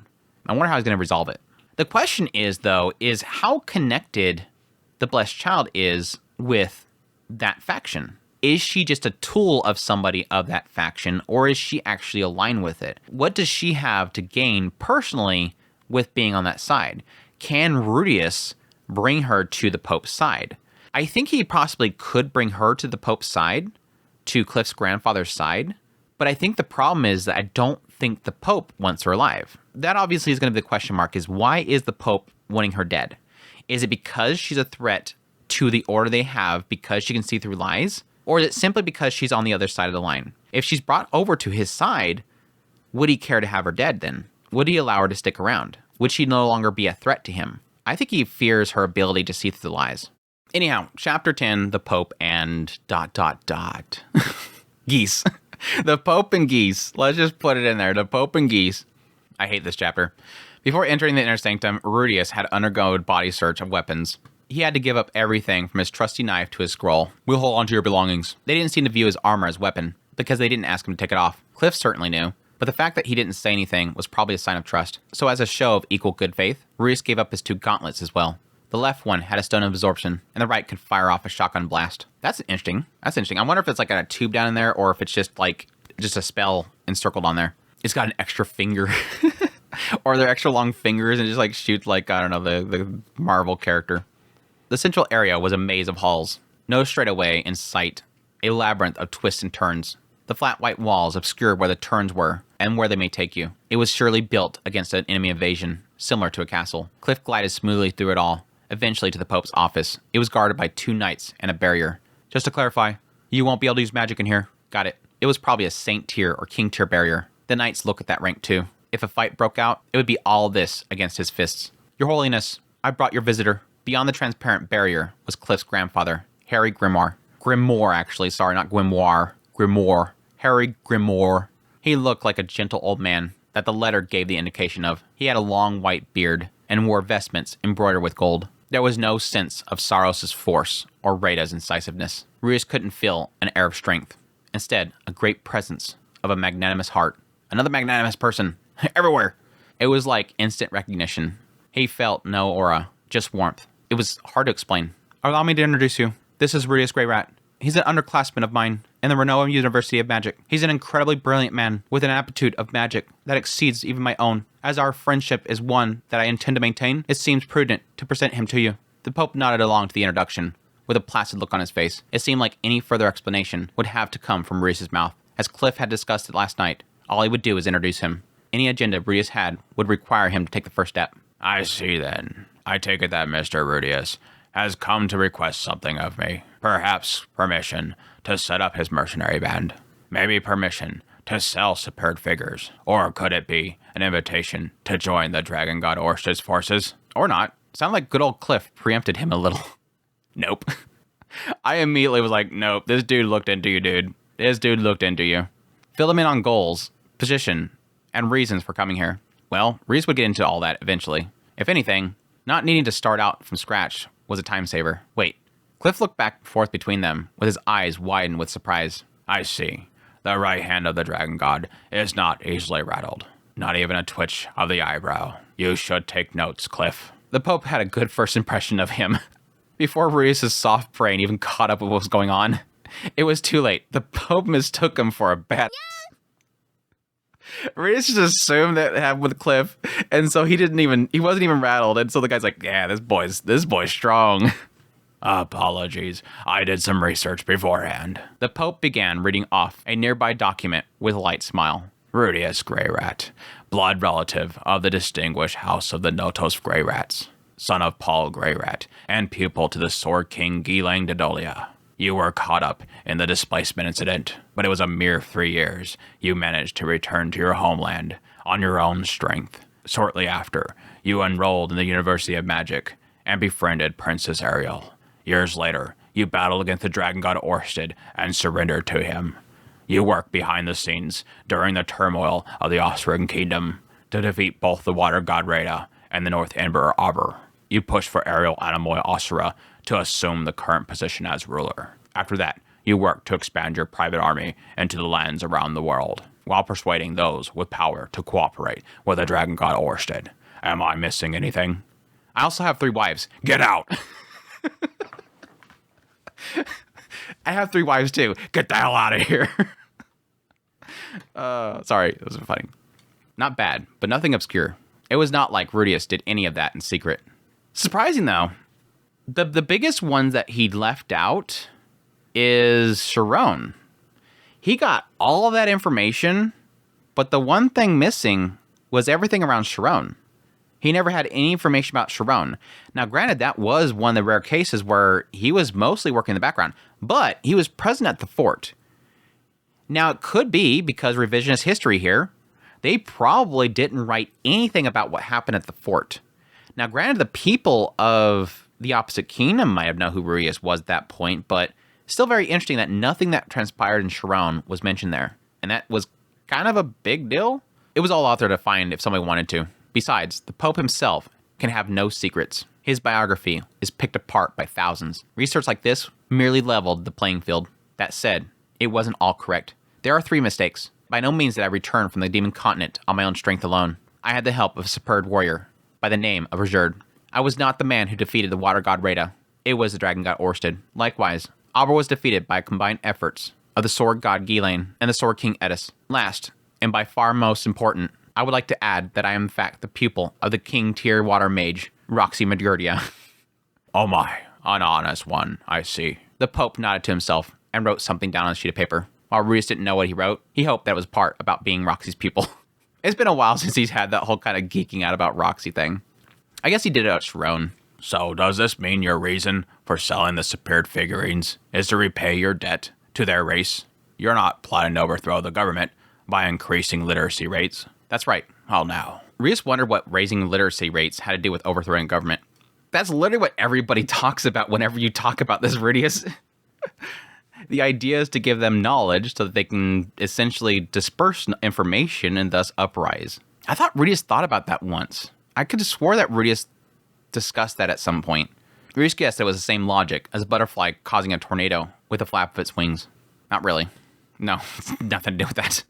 I mean, it does set things in motion, that's true, but it's not a butterfly effect. Then, may I ask, why do you solicit people to cooperate with Orsted? So that the world can be prepared to fight back against the Demon King Laplace when he resurrects in about 80 years.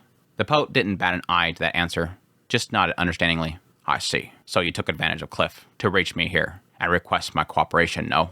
Something like, if you wish for the Dragon God to save your forces, you'll do as I say. Is that right? No, that's not correct. Reese got the feeling that this old guy was already slipping into negotiation mode. That was fine by him. They were going to negotiate eventually, but Reese had to make it clear where he stood. The ally I really want is Cliff. Well, now, should I expect that you'll be supporting Cliff from the shadows? No. True, that was my first intention, but Cliff told me that he wanted to test how far he can get on his own strength, so I decided against it. If nothing else, I'll be entirely hands-off until he establishes his own power within the church. The Pope broke out with a smile to that. It was the face of an old man who had just learned that his grandson scored 100 points on a test. The idea that Cliff is going to do it by himself. He don't need this boy and his powerful Orsted. That's a good answer. I see. So Cliff really told you that. He did. So please, treat me like I'm just some humble servant of the Dragon God for today. Ruiz spoke the truth. The Pope had already investigated him. While there was some holes in his intel, he got the gist. Without knowing what else he dug up, it was best not to get caught in a lie. Maybe fools favored honesty, but it's a likable kind of foolish. Yeah, again, this is the second time that Ruiz is kind of making the right move, to be honest. It's like, eventually I think it's going to bite him in the butt that he's so honest. But really, at least for right now, it's a comfort move. I have 2 requests.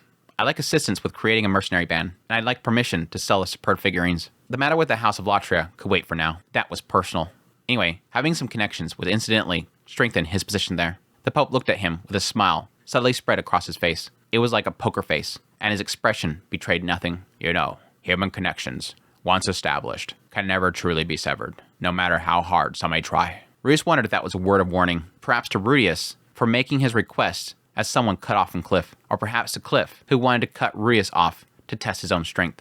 I was thinking this is probably more for Ruiz, in the idea of making a pact with him, because it does kind of line up with what he says in a minute.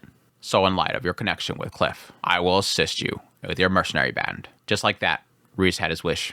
Now granted, what he says here in a minute technically lines it up with the idea of connecting with Cliff. Like he wants him to be an ally of Cliff. Like he wants him to support Cliff. So in light of your connection with Cliff, I will assist you with your mercenary band. Just like that, Ruiz had his wish. He had his doubts as to why the Pope didn't seem to ask anything in return, but it only took a moment to get there. The in the light of your connection with Cliff part was his return. And eventually, once Cliff got big enough, Ruiz would be an asset to him and the Populist. To the Pope, this was an angel investment. Yeah, I can see that. Again, I would assume that the Pope in this conversation has sort of made has gained a lot of respect for Ruiz. And then, yes, he's obviously going to always be looking for somebody that will support his grandson. However, permission for the superb figurines would prove difficult. Why is that? I have a position as the Pope and as leading figure of the demon integrationists. However, the Cardinalist who espouses the expulsion of demons has expanded their influence as of late. Currently, I simply don't have the leverage to grant permission to sell these superb figurines on my own. And since the next Pope will surely be chosen from among the Cardinalists, you understand, no? The Pope gave Ruiz a look. You understand, don't you? I kind of like that. His voice is hard to do. I should have chosen an easier voice. The Pope gave Ruiz a look, as though he was implicitly telling Ruiz he needed to crush the demon expulsionists to get what he wanted. Ruiz wondered if he would. He wasn't opposed to being an agent of the Pope. He disavowed the House of Latria after a fight, so he was already well on his way to becoming their enemy. Sorry, Therese, but he'd crush the expulsionists or anyone else who crossed his path. It's a little bit of a stretch to kind of jump to that conclusion there, Ruiz. Chill out. Sometimes it feels like Ruiz, chill. Wouldn't that count as helping Cliff, though? It was a gray area. Cliff needed enemies to push himself to overcome. What if those were Ruiz's enemies? Would Ruiz hold back? But if Ruiz became an asset to the Miller's church, wouldn't that count as an accomplishment for Cliff? Was any of this right at all? To be clear, I have your support for the mercenary band, correct? You do. Then for today, I'll be happy to accept that deal regarding the mercenary band. Everything else could wait. He didn't want to solve it in one day. Besides, selling figurines weren't part of the scope for this meeting to begin with. If Ruiz had the Pope's support in building the mercenary band, then it was best to quit while ahead. I see. That's a shame then. The Pope's smile remained firm as he concluded that meeting. That's interesting. Yes, technically it's like, okay, yeah, the Pope kind of saying, hey, it's essentially what Ruiz offered Cliff to begin with, the Pope was looking for. When Ruiz first talked to Cliff, he basically said, Cliff, join Orsted, we'll do this with you. And what did Cliff say? No, I want to do it myself. I don't want Orsted and your help. Yes, you could probably be an easy I win button, but I don't want that. The Pope sees Ruiz walk in that door. He immediately sees what Ruiz offered Cliff and says, do that. But again, Cliff said, no, let me do it myself. And I like right here, Ruiz says, yeah, technically what he's basically saying is take them out. And I guess I can do that. I mean, I'm already technically their enemy. What's the difference here? But then he still falls back to but would that be taking too much from Cliff? Would that count as accomplishment for him too? Was it right? No. Just the mercenary ban. Yeah, technically it's a good point. I'm basically getting to evolve with this bloody battle over selling reserved figurines. That's not necessarily what I'm here. That's not my priority here. Let's just focus on this. And technically, he already said it before. We'll wait until Cliff takes control, and then we'll sell the figurines. The Pope's just saying, I can get that to you quicker now if you get rid of these guys. Nah, I'll wait for Cliff. Very interesting. I like the Pope, though. At least the Pope's a big Papa Bear. I didn't get my Mama Bear from Claire, but at least I got my Papa Bear from the Pope. At least I got the Papa Bear Pope. Yeah, there you go. The Papa Bear Pope. While Cliff had other business to attend to, Reese left the headquarters alone. He let out a huge sigh the moment he got out, exhausted. First the Blessed Child, then the Pope, sparring against two exceptional people in one day, each belonging to opposing factions to boot. The Pope, a demon integrationist. The Blessed Child, protected by the Cardinalists, who pushed for demon expulsion. Interesting right here, Reese is making the separation there. Again, I was talking about that earlier. How involved is the Blessed Child? Ruius himself is indicating that she's protected by them, not that she's involved in it. Which technically you can make the assumption because she's kind of wandering around. She doesn't look like she's really involved. It could be one of those things where Ruius assumes this, and then later on, yes, we have that moment where she stands up on the stage and says, yes, I'm very aware of what we're doing. We're going to get rid of them all. I don't know. If Ruius was asked to pick a side, no question, he'd join the integrationists, the Pope side. That'd square him off against the Temple Knights, who aligned with the expulsionists. In those ranks was the House of Latria, and by extension, Therese. Now, this kind of makes me wonder if there's a flagging kind of happening here, where Ruius is saying, it's an easy pick. Integrationist. And it's funny that he doesn't say, like, specifically, I'd join it because, reserved or something like that. I don't like the idea of reserved being pushed out like that.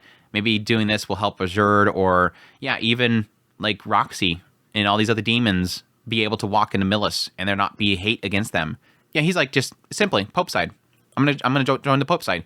And yes, that makes me against the Temple Knights. Yeah, against my Latrias, but I don't care about Latrias. The only thing that he's really, like, sad about is, like, yeah, Therese, that sucks about Therese. Sorry, Therese. You saved my life twice now.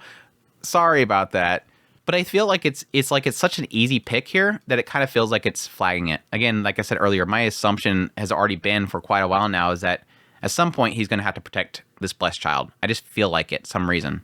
But now with that, what happens in the conclusion of this entire chapter, it makes me more think that what's going to happen is that he's going to be, with that whole comment that Geese said, his hand's going to be forced on the idea of protecting Zenith in some way. And it's going to probably involve this whole conflict. Teresa has saved his hide twice now. He despised the rest of the Latrias, but he couldn't disregard his debt to her. Plus, the Blessed Child didn't seem like a bad person. He could count that entourage against her, but let's not. It would be wise to postpone taking sides as long as possible, and Reese wished that he was a perfect wise man who couldn't pull that off. So much for his plans and ideals. That all said, arranging to bump into the Blessed Child a few more times seemed like a fine idea. He wanted a better idea what her ability was. Maybe see if she was a disciple of the Man God, which seemed impossible to find out. Hypothetically, if she was a disciple, that would complicate his mission here, in the ways that he couldn't prepare for or foresee. In the Ostro Kingdom, the Man God hadn't interfered with his work building the mercenary band. So was his work posing no threat to the Man God, or wasn't it? If he stepped in, that would be a clue at least. But he had no way of knowing, and overthinking it would just run him in circles. He had to think what he was doing mattered, and the Man God hadn't interfered in the past, so he would act on the assumption that he wouldn't interfere here. He'd reserve his search for the disciples for when he faced interference, or for when he felt something was truly wrong. At the moment, there was no shortage of suspicious players in this game. The Blessed Child, Claire, and the Pope. I'm not feeling the Pope yet. Claire, again, I think Claire was told to contact Rudius and bring her there on, again, some, like, idea that she has to, produce a child or something like that, and that's what kind of created that weird way that she responded to Rudius being there. Blessed Child, again, I'm wondering if she's being truthful, because, again, she has the ability to see through lies. The Pope, I just don't see. The Pope, I really don't see. I don't see anything in the Pope so far. He had a lot of information, but again, that's a lot of information I thought Claire was going to be able to dig up too. And I said this with Pax too, but Pax was kind of protected on the idea that Orsid needed him. But yeah, the whole idea of Rudius having to kill the Pope when it's Cliff's grandfather, and it just creates this conflict there because Cliff loves his grandfather. I know eventually that's going to happen, that we're going to have somebody that Rudius has to kill that somebody else likes, or is close to somebody else, a sibling. But winding himself into paranoid knots had been his downfall in the past. He could head that off by building the mercenary band quickly, setting up a contact tablet, and getting a hold of Orsted at once. For now, he got the support of the Pope. It was starting point. He'd scout for a building and purchase one. There, he'd set up a contact tablet and emergency teleportation circle. After all that, he'd have a business call with Orsted. Everything was locked in. From here, he'd let Aisha handle the details. There was a good chance that she was already working on that. It was a relief having such a reliable partner. The problem was Zenith. If Aisha left her behind to tour the city, flag. She'd have nobody looking after her. Asking Wendy to do it was an option, flag. But this needed to be a group decision. He'd have to head home and discuss it with the others, flag. Rudius returned to Cliff's residence as the sun was setting. He was hungry. There it is again. So he was looking forward to dinner. It was nice to have fresh eggs here, boiled, fried, omelets. They also had bread. It made him glad that he brought Aisha, so someone knew how to cook one. What do you mean she's still not back? Hearing Aisha's furious shouting, he hurried inside to find her cornering Wendy. Why did you let her leave the house? But he said it was fine. Why would you believe something a stranger told you? You heard what we were talking about last night, didn't you? Why wouldn't you tell someone about what was going on? What made you think that she couldn't have held off until tomorrow? If you couldn't have waited a few minutes, I would have gotten back in time. You could have asked my brother, too. I mean, I heard what you talked about, but, well, I didn't really understand it. And that person said it was fine. Is that all you have to say for yourself? I'm telling you that no, it was not fine. Wait, don't tell me. Did you come to sabotage us? Aisha's getting paranoid now, too. Are you a disciple of the man god? Aisha lifted her shoulders and raised her fist at Wendy as she cowered in fear. It was rare to see Aisha get angry enough to shout. He walked up behind her and held back her raised fist. Aisha, calm down a little. Shut it! She swatted away his hand before realizing he was there. Big bro, I'm sorry. Clutching his arm that she swatted away, she hung her head. What happened? You did. They just literally said what happened, dude. Anyways, if there was a fight, he assumed both were a little in the wrong. But Aisha kept her pale face lowered. She wasn't answering. This wasn't like her. She wasn't shy about sharing her opinions. Well, this afternoon, a person named Geese came by. Geese came here? He said he felt bad about Zenith, since she was cooped up inside after finally coming home. So he took her outside, and they haven't come back since. All the blood drained from Maurice's head in an instant. He took a deep breath. Aisha, I need you to explain everything, calmly, from the beginning. Can you do that for me? Yeah.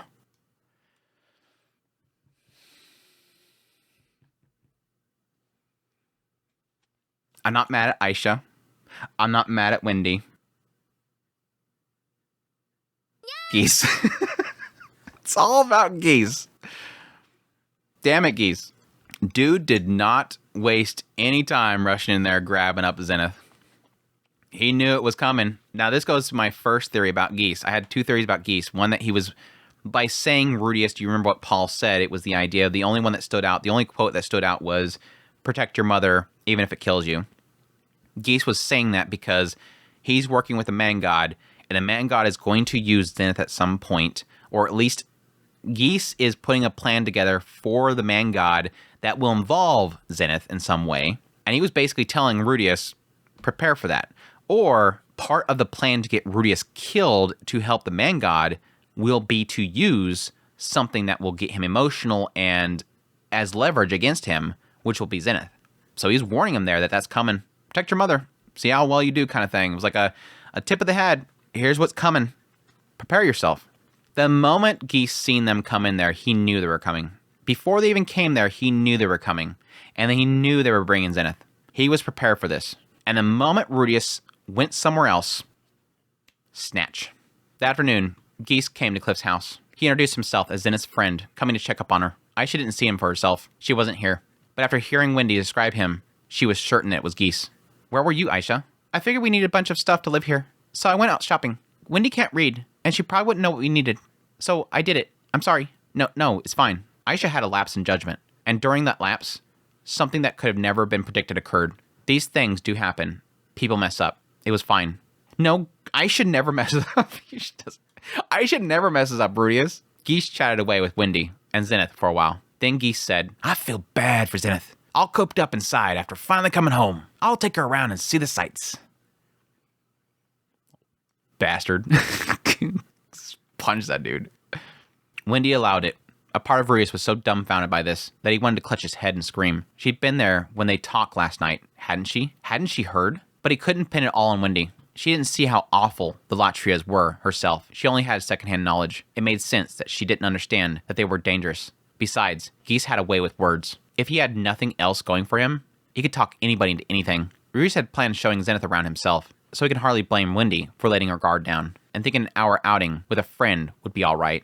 I ran out right away to search for them, but I couldn't find anything. Aisha had rushed out the moment that she heard, but she found no trace. Even when she returned home in the vain hope that they came back, they hadn't. With no idea left what to do, she took her frustrations out on Wendy. That's when Rudius arrived. Kind of sounds like that one moment that he came in. What do we do, big brother? I was the one who said that it would be safe here. It's all my fault, isn't it? What do we do? What do we do? For once, Aisha panicking like that. Dang, dude. Aisha was losing it in a way rarely seen from her. She was almost in tears. She messed up. I think this is like a rare moment where she messed up with something. And again, this is in wake of, yes, her caring for Zenith, but also additionally, this was her responsibility from her mother. No buts. This was her responsibility to take care of Zenith. And she knows how important Zenith is to Rudius. So it's like all these things compound in one, and she's not used to having mistakes like this happen. She doesn't know how to handle it. The first order of business was to settle down. Calm down. It's Geese we're talking about. He probably just forgot what he promised and took her all over the city. But right now, we don't have a clue where Mother Zenith is. Look, just calm down. Part of Rudius was getting anxious too. But this was Geese that she was with. He might have the combat prowess of a wet puppy. What does that wet puppy mean? Combat prowess of a wet puppy? Anyways, he was sharp and trustworthy. Out of all the people who could have potentially whisked Zenith away, Rudius felt a little more at ease it was him. By the same token, this was Geese. He probably got distracted, went chasing after something silly, and then lost track of time. Anytime now, he could pop that door with a chuckle, claiming that he ran into an old buddy and had to catch up. I'm surprised Rudius didn't pick up on this at this point. Right now, I'm already thinking, but Rudius, how did he know where you were at?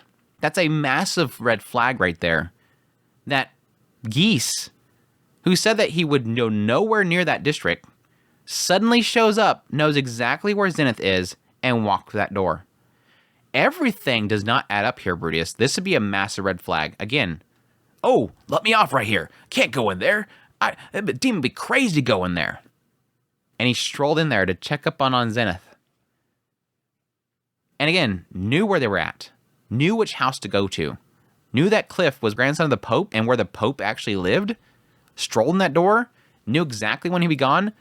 Too many red flags. For now, let's wait a bit longer for them to come back. Time passed. The sun set. Cliff returned from work exhausted.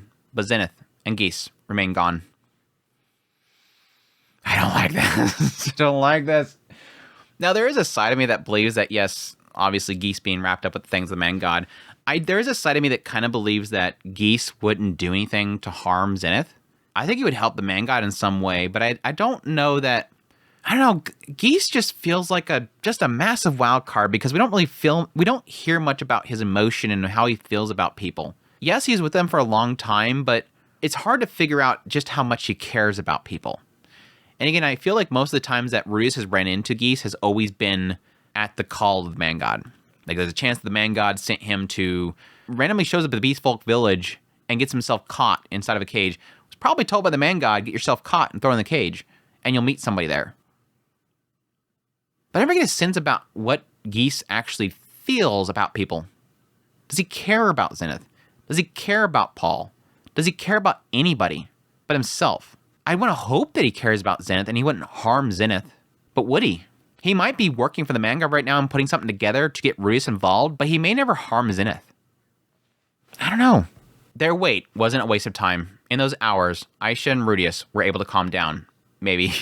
I'm sorry, but please, don't take it out on Wendy. She didn't mean anything bad, I don't think. Cliff gave Wendy a scolding, firm but fair. And he made sure that she knew that he was still on her side. He probably didn't anticipate that anything like this would ever happen. He originally hired her for light housework. Given that she reached her age, without either employment or foster family, Cliff had to have known that she wasn't going to be the sharpest knife in the drawer. I think Aisha should have known that too. But it wasn't right to berate someone over their shortcomings. I'm going to go look. Cliff, stay on alert in case we miss each other. Sure, it was around dinner time when Rudius went out to search for her. Maybe he took too long to decide, but his excuse was that she was with Geese. If Wendy's story was true, then Zenith would be with him. The chump might be too cowardly to handle a fight, but any other challenge would be no problem for him. But when Rudius thought about it, he realized that his uselessness in battle was a fatal flaw.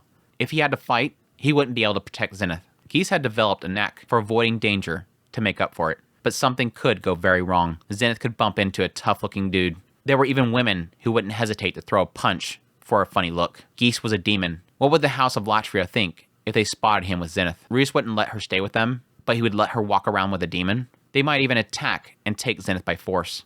Yeah, all this stuff is kind of the interesting thing here is that, yes, without even thinking about the fact that we know that Geese is working for the Man God, or at least that one moment he talked to the Man God, at least that one moment, putting that aside, yeah, Geese is not a fighter, and there's a good chance that not so much of Zenith like bumping into something, which could happen. She'd probably just get injured. But yeah, sitting out there in the middle of nowhere, Latria sees him. Swoop. Of course. Geese is not going to stop him. He can do some tricks and stuff. He could throw down some tear gas, powder, or something like that. Some gimmick that he has to get free, though. There was also a chance Latria was behind this. Knowing their resources, the Geese that came earlier could have been an imposter. Got an appearance and imitated him. Yeah, that's a bit much. That's a stretch, Rudius. Last, and maybe Rudius was being paranoid, there was a chance that Geese was a disciple of the Man God.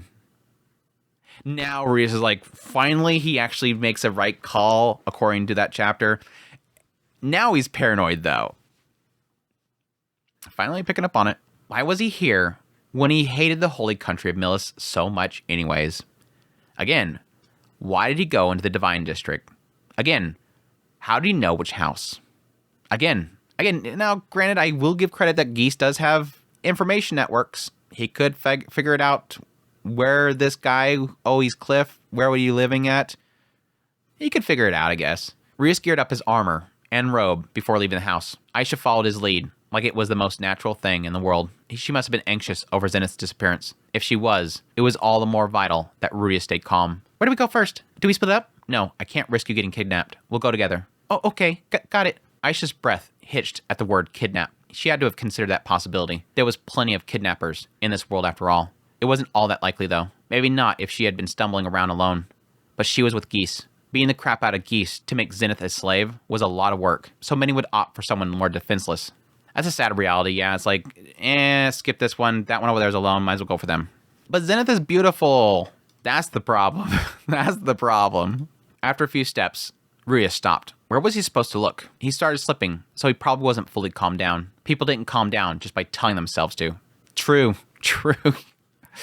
It's like the whole thing where you go, calm down. That's not helping. You gotta do the tranquility. You gotta do the pose like I did last time. Tranquility. They needed deep breaths. Also, there was someone smarter than him standing at his side. Aisha, where do you think Geese is? Maybe the Adventurers District? Your reasoning? Geese said something about not being able to enter the Divine District, and I don't think that he'd go to the Residential District when so many followers of the Millis live there. If it's between the Adventurers District and the Commerce District, well, Geese is an adventurer, so I think there's a higher chance that he'd be in the Adventurers District. He knew that he could count on Aisha. She was a quick thinker. All right, let's roll. Okay, right. Should we use a horse? We still have one from the carriage, right? Rudius still wasn't able to ride a horse. I think he's rode a horse before, but yeah, he does say that he's not really good at, like, emergency situations, like fast-moving horse. He had the basics, done some practice, and knew how to handle a carriage, but he was far from skilled enough to ride one in an emergency situation. But Aisha had nothing to worry about. When he really needed to, he could move as fast as any horse. We don't need one. Huh? He princess carried Aisha in his arms and gathered mana into his magic armor. Aisha, hold on tight. Huh? Ah! Aisha tensed up and clung to his robe. He made sure to hold her so that she was locked into place. No, stop! He was sure that she said some other things, but he ignored them. Zenith was missing. This, of all things, was no coincidence. Maybe Geese did it, or maybe there was a handiwork of Latria's. Perhaps the Populist had a shadowy, hidden agenda. Maybe they'd gotten wrapped up in the designs of the blessed child. Now we're going to paranoia here, dude. Or maybe he was. This is how you can tell we have a wrap up of a volume, and suddenly he just lays out like this laundry list of all possibilities before we go to the next volume. Or maybe this was the work of the Man God. Agonizing over the answer wouldn't solve anything. Hesitation solved nothing. Regret solved nothing. They had already let too much time slip by. And between the long day and his mental state, he was in bad shape. He had no idea who in Milshin was their ally, or who was his enemies. In a fight against the Man God, you could never really truly know. They weren't having a repeat of the Throne Kingdom. It is really interesting that he really does beat himself up right here and say he's not going to have the same mistake. Because, yeah, if you think about it, his last, like, go out and go against with the Man God was Sharon Kingdom. And he classified that as a massive failure. And here, he's like, if there's a chance that the Man God's involved again, I don't want to screw up again. That's a very interesting thing to note. Because, yes, when he got back home after that whole thing with Sharon, he was pretty messed up. And again, that was the point where he went before his family and said, am I allowed to be happy right now? Because I failed to protect. I failed to do what Orsted told me to do. But yes, he technically failed Pax.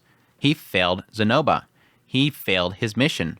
And it hurt him. It broke him pretty badly, even though he himself didn't lose anything, which is great. He didn't fail anything there. But he failed Orsted. He failed the mission. And yes, Pax was a massive part of Orsted's plan. And so he was a massive failure. And he's very hell-bent on the idea, I'm not going to make that mistake again. If the Man God's involved, I don't want to regret anything. I don't want to hesitate anything. I don't want to agonize over anything. I have to get this done. Very interesting how dead set he is. It kind of makes me wonder going into volume 21 if we'll possibly I will see a different Rudius. That he is going to be... And again, it kind of goes to what I was talking about earlier with the guys pointing their swords at him. He was already ready. If we get very much so, no hesitations, I'll knock this person out of the way without a hesitation because I'm not going to screw up this time. If I have a sense that the Man God's involved right now, I will knock down anybody in my path. We'll see. We'll see. He learned from his mistakes. He braced for whatever was coming and leapt into the sky with Aisha in his arms. I hate it. I hate the last part of this volume.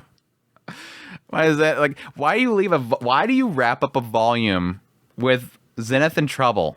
Damn it. Like I said, the last chapter pretty much made me hate this volume. So F tier. If we're going to decide where this volume goes in the tier list, F tier. F tier. I don't like how it ended. I don't know. Do I have time to figure this out? What are we doing for this volume? I keep forgetting to update my tier list. What all happened in this volume? We had basically the introduction of what Cliff is doing. He quickly pivots to setting up everything with the Zenoba store. Cliff and Norn's segment, which I really, really liked. Nina going to Ashra Kingdom. The coming of age ceremony for Norn and Aisha, which I kind of half like. Then going straight into Milshin and the whole thing with the House of Latria and this ending. I don't know. I'm very mixed on this volume. I really am. Because, like, it has some really good points in it, but I do admit that a lot of in between is mercenary band talk. And the mercenary band talk stuff is just absolute fluff. And this is technically a setup volume. This whole volume is a setup volume. This is introduction into Cliff's scenario.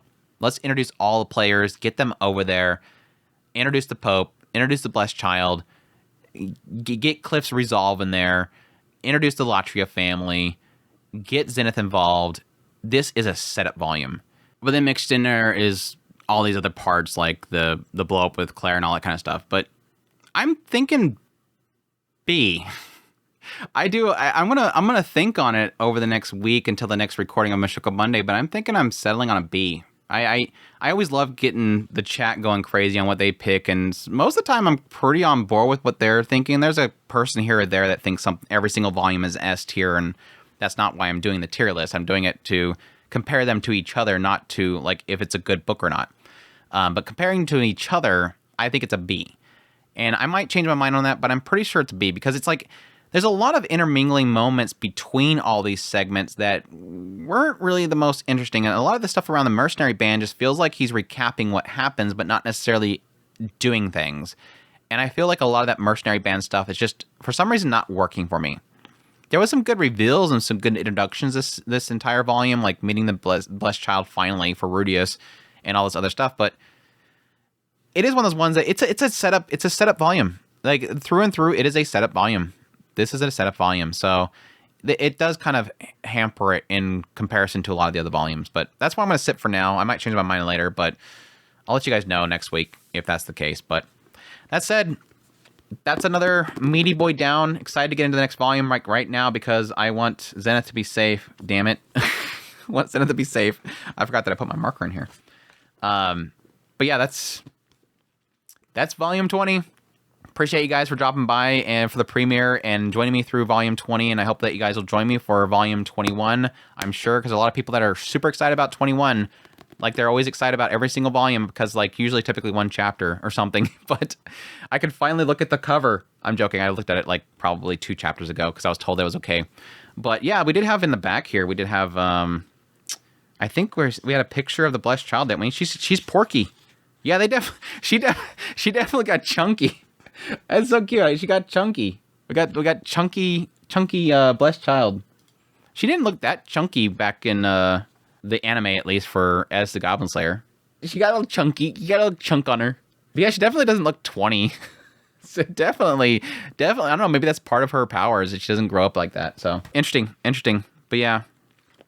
Anyhow, like I said, that's volume 20. I definitely appreciate you guys for dropping by for the premiere. Hey, chat. Hope you guys enjoyed this Mushoku Monday. As always, hope you'll join me for next Mushoku Monday. Greatly appreciate you guys' support, your kind words, and again, greatly appreciate everybody that supports channel monetarily through Patreon, tips, links, super thanks, memberships, all that good stuff. And until 21 and next Mushoku Monday, you'll have a great rest of your Monday, and y'all take care.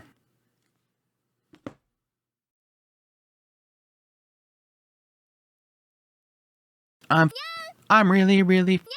Oh gosh, dude. 7 more pages. Like half of what I got left. He said he felt bad for Aisha. He said he felt bad about Rus would be an asset. Currently, the Osprey royal family oversaw all cultivation of sakura trees. Sarak